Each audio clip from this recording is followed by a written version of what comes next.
James Mattis honored the anniversary of the 9/11 terrorist attacks. But he also used that day to send a message. And he said 4 words that sent America's enemies running for their lives.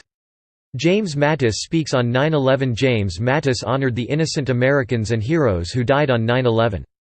He also delivered a message to radical Islamic terrorists. Mattis stated, "Americans do not scare. Bin Laden and his gang of thugs hoped to frighten Americans on 9/11. He believed that if he could scare Americans, he could force the country's leaders to retreat from defending freedom. Bin Laden failed." Mattis described the American spirit in his remarks. He stated that Americans would not retreat in the face of terrorism. Instead, America's military would bring the ultimate justice to the terrorists who struck on 9/11. Many of those countries represented by the foreign dignitaries who join us here today. We remember the bravery and sacrifice of those who fell here in America and then on far-flung battlefields, Mattis stated. He continued, "We salute the soldiers, sailors, airmen, courts guard and Marines as they gave their last full measure of devotion, declaring proudly that Americans do not scare. We followed to the end of the earth those who sought to break our spirit," Mattis declared. He concluded, "Together with the families of the fallen, we remember all that is good, all that is true, and all that is beautiful about those we have lost. And if we remember them, if we honor them by living as they would have us live." Trump's enemies strike at Mattis. Mattis' remarks proved that he is one of Trump's most effective cabinet secretaries. That's why the deep state is targeting him. But instead of coming at Mattis head-on, their plan is much more sinister.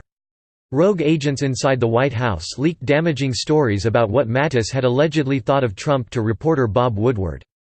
His new book, Fear, describes how Mattis often mocks Trump's intellect.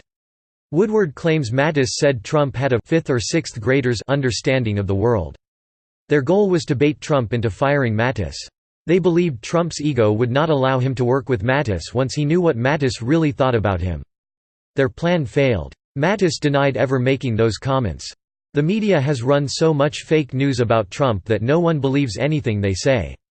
Trump supporters said this effort was to undermine Trump by driving a wedge between him and his top advisors.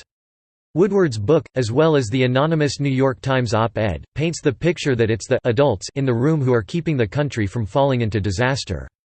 Anti-Trump forces think if Trump fires Mattis, then Congress will have no choice but to impeach the president. But Mattis' remarks at the 9/11 memorial served as just another reason why Trump supporters like him.